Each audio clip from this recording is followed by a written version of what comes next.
Where's the fair use? Where's the fair use? Where is the fair use? Where's the fair use? Where's the fair use? I'm the Nostalgia Critic. Where's the fair use? Online videos have come a long way, haven't they? We've gone from the novelty of just filming our cats to budgeted studios that turn out professional work every year. As well as the novelty of just filming our cats. I miss it. I just want to do a laid-back discussion video on something that is very relevant right now. We're going to try to do our best here to break this down for you. So Doug Walker, also known as the Nostalgia Critic, came out with a few other YouTubers regarding constant violations against the DMCA. There's a group of entertainers that, despite growing more and more popular and having done this for years, still meet with a lot of hostility from Hollywood. And those are the entertainers who incorporate fair use. Fair use. Fair use. Fair use. Fair use. Fair use. Fair use. Is the doctrine that states excerpts of copyrighted material may, under certain circumstances, be quoted verbatim for purposes such as criticism, news reporting, teaching, and research, without the need for permission from or payment to the copyright holder. So that means if you use copyright material for, say, a review or satire or education, it's completely legal. Too bad Hollywood doesn't see the law that way. The copyright system seems to be affecting more and more people every day. Several videos have been claimed and even taken down due to companies making unlawful copyright claims, even though these creators are protected under fair use. It's impossible to say how the claims were filed, be it by person or by bot. We can't say for certain. And it is something that I have to deal with at least once a week, minimum. And I feel like it's time that YouTube, or the people at YouTube, maybe start putting something in place to prevent the abuse of the system that's going on at the moment.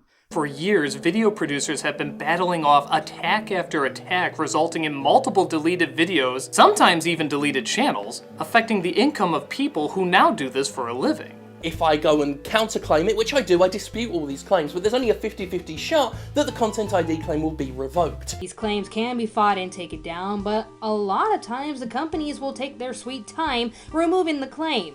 They have until 30 days to reply back to the dispute, to which the claim will either be removed or denied, in which the creator will file an appeal, which could take another 30 days. Some creators are so afraid of being punished that they try and avoid any content that might receive a copyright claim, even though it's protected under fair use. That means reviews, reporting, teaching, and parodies. Then companies, that might be, say, a movie production company, or somebody who's working for them, and sometimes even people who are not affiliated with any of it, and are just looking to steal money, kind of trawl through YouTube videos and flag things for copyright infringement. Unfortunately, YouTube only allows you to file 3 appeals at one time. What is the reasoning for this? Well, I'm not really sure, but all it seems to do is provide more leverage for the claimant and less leverage for the defendant. Over the past couple weeks, takedown claims have been filed on several of our videos utilizing YouTube's copyright claiming system. The claims were made on the Japanese production side. This is far from the first time this has happened, but the overall scale is unprecedented, as this was enough to tank our channel,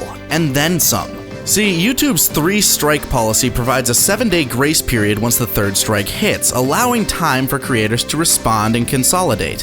However, we suffered 4 strikes, which bypasses the 7-day grace period entirely, and our channel went down immediately. These companies know all too well what they're doing and will always get away with it unless we do something about it. Let's face it, when a claim is filed on us, we're the ones in trouble. But if they're found on wrongful accusations, nothing is done about it. The companies don't get in trouble for unlawful claims. After Google bought YouTube, Viacom immediately went to court against them for all the content being played without their permission. Funny seeing how Viacom actually uploaded about 100 of the videos they tried to sue YouTube over. YouTube was able to defend itself with the DMCA safe harbor provisions. They created a system that would shed any responsibility for any videos uploaded on YouTube and, again in theory, help protect its creators. This system was, is, and will continue to be abused, and for some reason in a much more rapid pace this past year. The system is there's 2 penalties for copyright infringements, a claim or a strike. A strike is the most severe. Your video gets taken down from YouTube because a copyright owner sent a complete legal request asking YouTube to do so. Just 1 strike limits your channel, including only airing 15-minute videos and an inability to dispute content claims for 6 months. You get 3 of these and your channel is gone. And then there's the more popular yet less severe penalty, claims.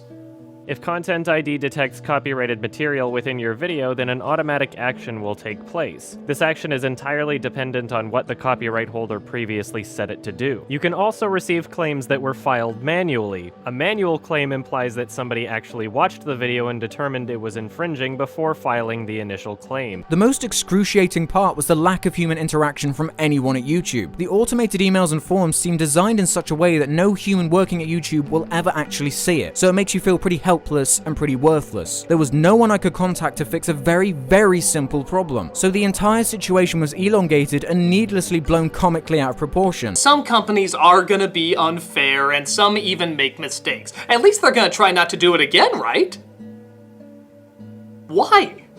There are no penalties for companies creating false claims or strikes. In fact, there's a claim where you can take someone's monetization on a video, even if the claim turns out to be false. So if a studio says, hey, your Event Horizon review, that's our review, 100%. They can take the money you're supposed to be making on it until you file a counterclaim. And if they never fight it or are proven to be wrong, they still get to keep all the money that they made on you. No questions asked. So you might be thinking, well, big deal. So you had to fight off a claim every once in a while. How often could they possibly happen? A few times a year, maybe once or twice a month?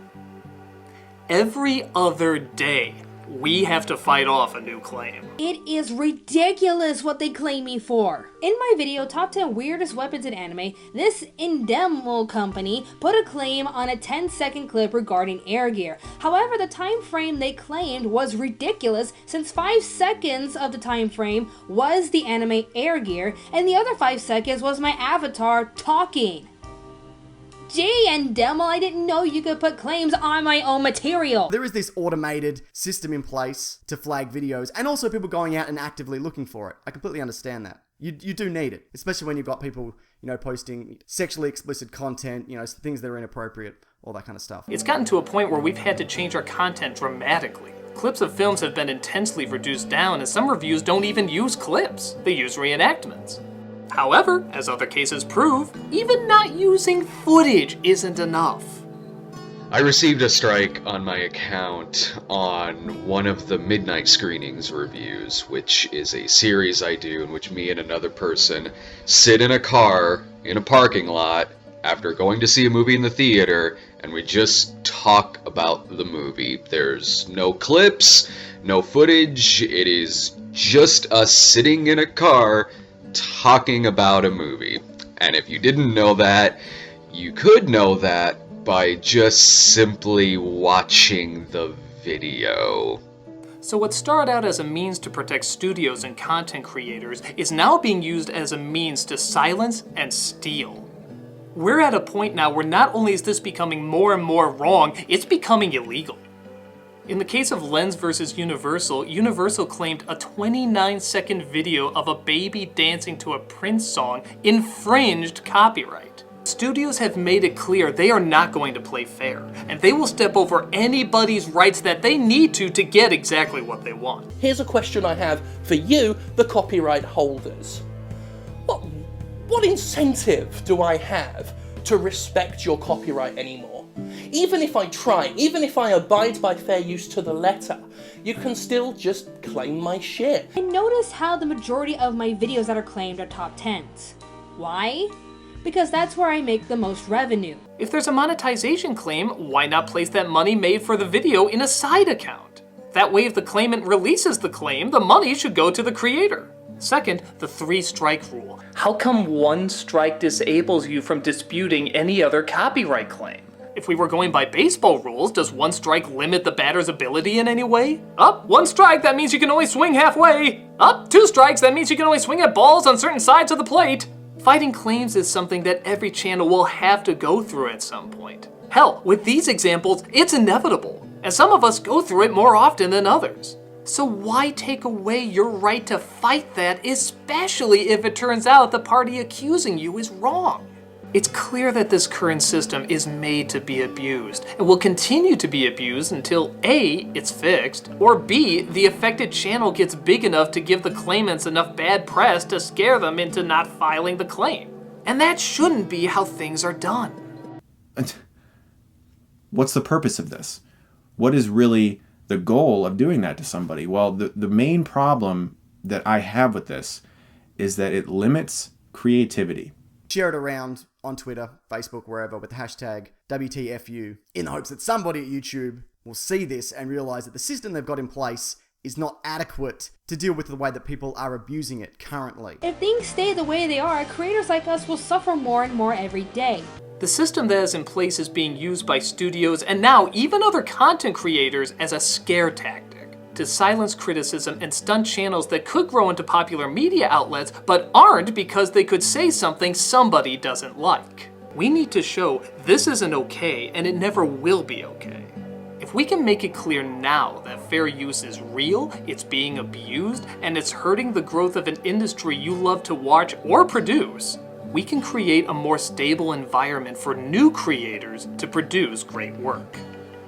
The internet is a place where anyone can become famous. Let's try to keep it that way.